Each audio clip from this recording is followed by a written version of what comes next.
Hi, and welcome to Terribly Fun Films. I'm your host, Bobby, and today we are continuing with the Dragon Con Countdown. We are looking at an early lead role for Karl Urban. He looks like 20 in this movie. I'm not sure how old he actually was when he was in it. It is a sort of mystery thriller about demons. Writer-director Glenn Standring is also known for the movie Perfect Creature, starring Dougray Scott. Also a sort of mystery thriller using horror tropes, but films aren't outright horror, though. Anyway, what did I think of it?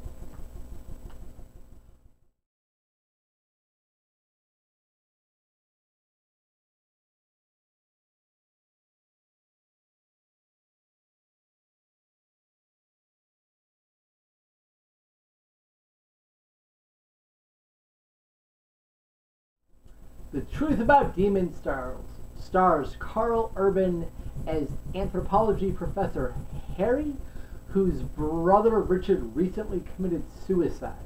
This has made him sort of tune out from a lot of things and be distant. And then one day, his lab assistant is sent this weird video that they watch together. The leader of a Black Lodge, a sort of demon church, if you will.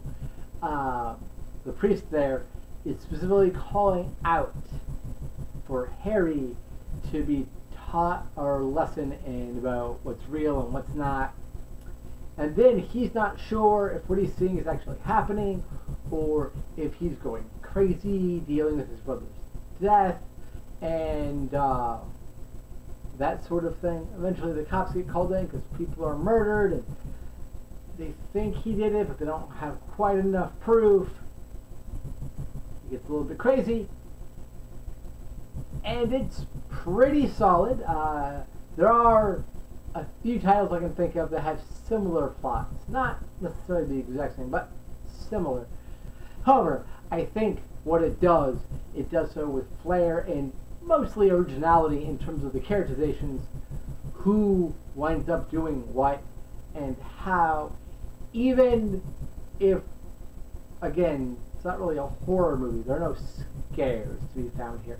It's not shot like a horror movie, it's not edited like a horror film, and even when the end doesn't actually have a climax, which is probably the weakest part writing-wise, is it's really great at the build-up, and then the actual climax, it's alright. It is a little bit of a letdown, though, and I'll explain more as we keep going.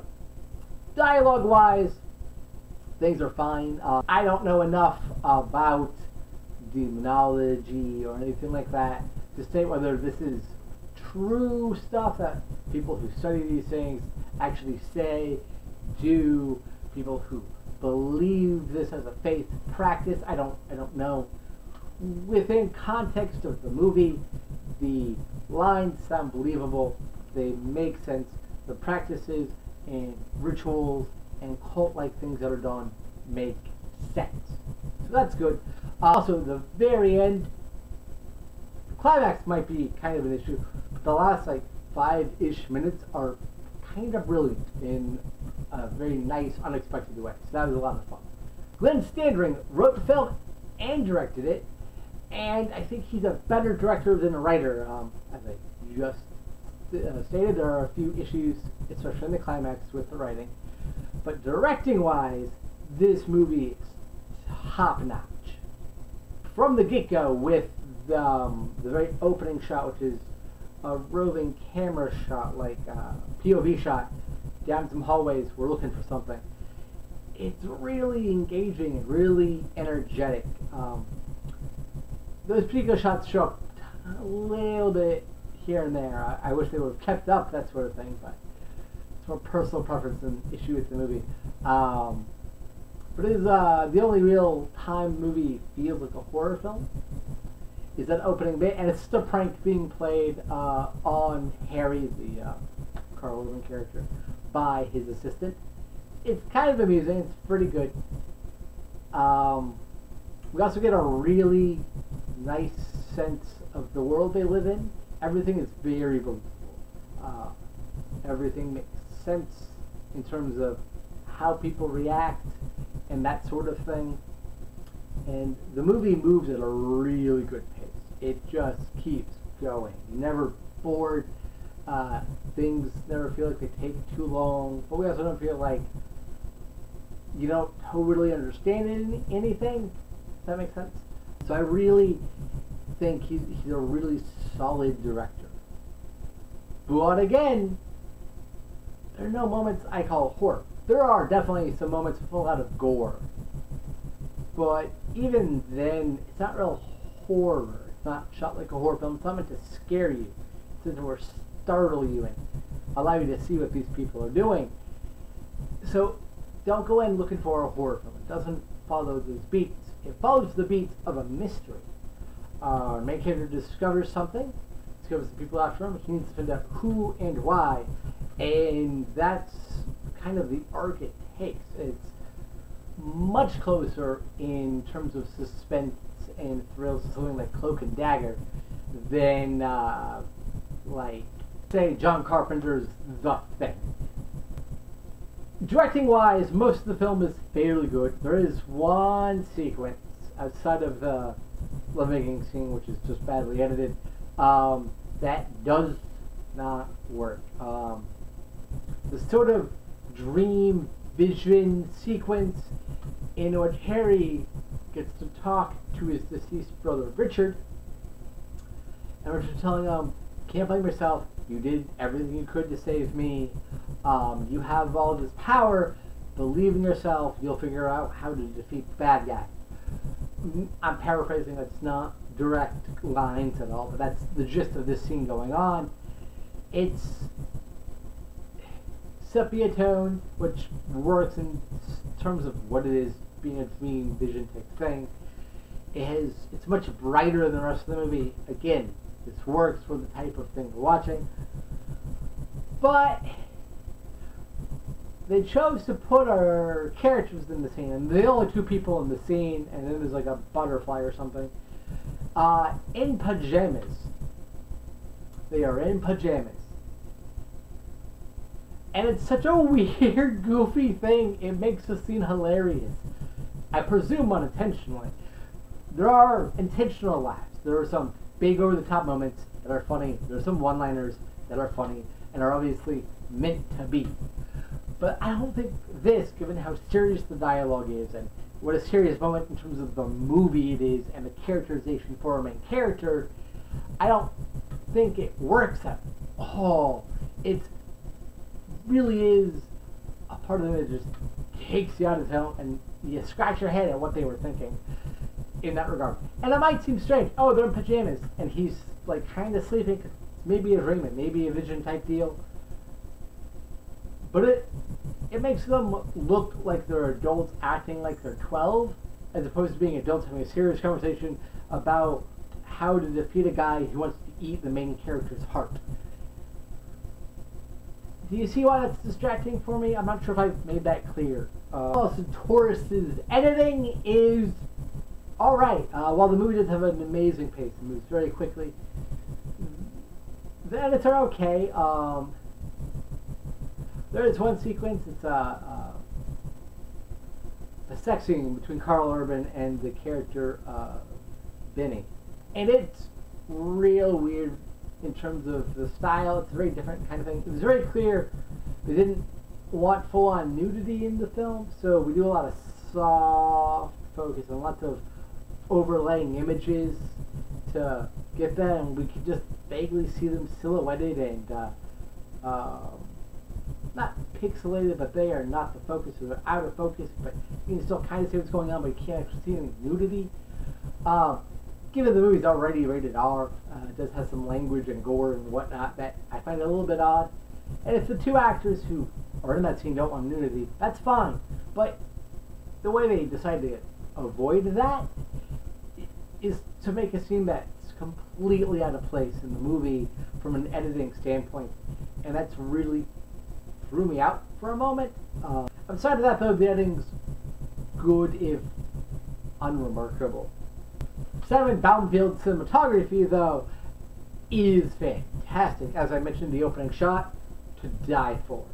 But the whole film looks really great. There's a sequence where Harry first comes to after being kidnapped and tortured by the cult, and then he let go so he can, basically they're preparing him for something. But if he's gone too long, people in his life will call the cops, and because he's been kidnapped. So they do let him go, and it's raining. He's on the streets, and the long shot down the street with him in the foreground is fantastic to look at. It really gives you a sense of the isolation he's feeling and the confusion and all that. It's really good. The score by Victoria Kelly and Joost Langveld is pretty good when we see the actual, fantastical elements.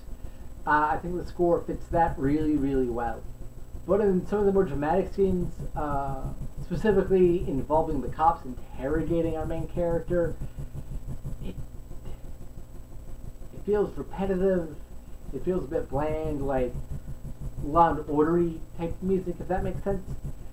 But it never gets bad. It's just, given how great this section of the music is, I really wish they could have done something more in some of the other sections. The costumes by Francis Hooper and Denise Lestrange Courbet are really good. It does take place in modern day for when the film was made, so 1999, 2000, when they were filming. So it was released in 2000, but I don't know how long pre and post-production were. So, within that year gap. And the everyday costumes look just fine. But the costumes for the cult that are after our main character are pretty good, especially the white robes of the priest who's spearheading the charge against the main character. That's a really cool looking robe. I liked it quite a bit. I liked how it was very different than what you expect. It's not black, it's white. It's got some sort of a beige thing going on right here. It's really cool. Nigel Streeter's visual effects are a mixed bag. All the practical effects, all the animatronic effects, all the blood and guts that were filmed there, in camera, on set, looked fantastic. There's a scene where the high priest rips out Karl Urban's heart. May or may not have been a dream. I'll let you watch the movie and decide that one for yourself. But it looks fantastic. The blood, the guts, the way the heart looks, the way it beats, and all that jazz. It looks great. But on the flip side of that, we have the actual demons. When they show up, the demons themselves probably have about overall 10-ish minutes of screen time. Their animation and CGI headed by Ewan Frizzelli. Not that good. It's rubbery looking, it's fairly fake, and it's not integrated well within the scenes when there's a lot of light. A lot of shots in this film take place either at night or in unlit buildings or in shadows for obvious reasons. So they get away with a lot in terms of how the demons look and move by having them in there for the majority of the film. At the end, at the climax, maybe this is one of the reasons I felt the climax was disappointing, they come out into view in full light. They do not look good. They're badly integrated. They move very stiffly. I get low budget, independent movie, early days for CGI, in terms of being used in low budget movies like this. Their design is pretty cool. I don't mind that so much. They sort of look like if Paleface from Pan's Labyrinth was stripped off all his skin and was just all sinew and muscle. And it's a really cool look. I like how big they are. I like how their limbs reach across things. It's fairly neat in that regard. But I don't know if their design is good enough to overcome that. You know what I mean? Playing our main character, Karl Urban, is really good. Is that a surprise to anybody? I doubt that. This does appear to be his second full-on lead role in a movie. Well, he had been acting in TV shows for years by this point and had some bit parts in movies like Heaven from 1998. This does seem to be his second full-on lead role after the movie Via Satellite.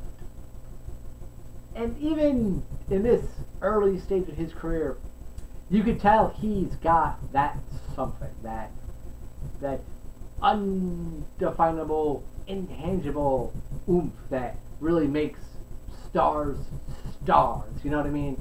Like, this movie would completely fall apart if Harry came off like a whining, impish, impetuous man-child. And there are sub-scenes in terms of how the character is written that's possible. Not a lot of scenes, not all the time, but given the grieving process he's going through, as he and his brother were close, and given certain other elements of the characterization, it is totally possible that with a different actor, this character would be either completely unlikable or just really boring. Karl Urban manages to be very funny and serious, sometimes in the same scene, and it works. And he delivers the one-liners very well. He reacts to the insanity very believably. It is a good turn. You get why he's such a big star. Playing Celia, his girlfriend, Sally Stockwell's pretty good. She's only okay for about half the movie. And then a turn happens, and you're like, oh, her characterization, her writing, her standoffish ways make more sense. And it completely changes how you view the character in the first half.